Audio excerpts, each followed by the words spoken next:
एक बार की बात है, नीले आसमान में एक छोटा फूला फूला बादल था जिसका नाम पफी था। जब बड़े बादल आलसी होकर बह रहे थे, पफी उत्साह और जिज्ञासा से भरा हुआ था। मैं एक रोमांचक यात्रा पर जाना चाहता हूँ। एक सुबह पफी ने घोषणा की। सूरज हंस पड़ा। तुम कहाँ जाओगे छोटे बादल?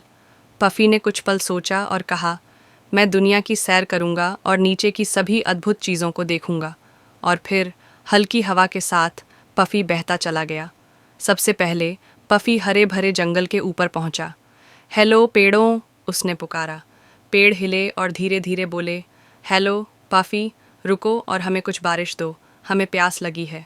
पफी मदद करना चाहता था, लेकिन उसके पास पर्याप्त पानी नहीं था।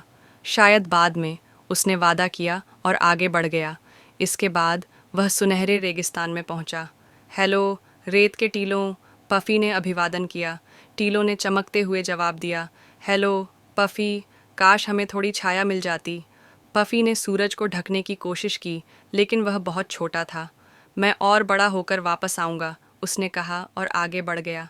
जैसे जैसे पफी झीलों, पहाड़ों और शहरों के ऊपर से गुजरा, उसने छोटे छोटे पानी की बूंदें इकट्ठी कीं और धीरे धीरे बड़ा और ज़्यादा फूला फूला हो गया। आखिरकार वह जंगल में वापस आया, अब पूरी तरह से तैयार था मदद करने के लिए। खुश होकर गरजते हुए पफी ने बारिश की बूंदें पेड़ों पर बरसाईं। धन्यवाद पफी, पेड़ खुशी से झूम उठे। फिर वह रेगिस्तान के ऊपर गया और अपनी बड़ी ठंडी छाया फैला दी। आह, अब बहुत अच्छा लग रहा है, टीलों ने संतोष से कहा। गर्व और खुशी से भरा पफी ने एक खास बात महसूस की। दूसरों की मदद करने से यात्रा और भी शानदार हो जाती है। उस दिन के बाद से पफी आसमान में घूमता रहा, जहाँ ज़रूरत होती वहाँ बारिश और छाया पहुँचाता रहा। और इस तरह छोटे बादल की बड़ी यात्रा कभी ख़त्म नहीं हुई। ये बस एक अच्छे काम के साथ आगे बढ़ती रही। Subscribe, like and share.